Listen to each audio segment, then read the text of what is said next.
Na een lange reis kwamen wij aan in Nederland.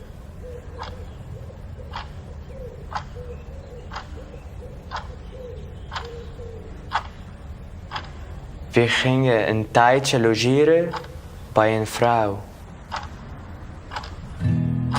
Nu gaan wij met haar in een toneelstuk spelen. Het gaat over ons.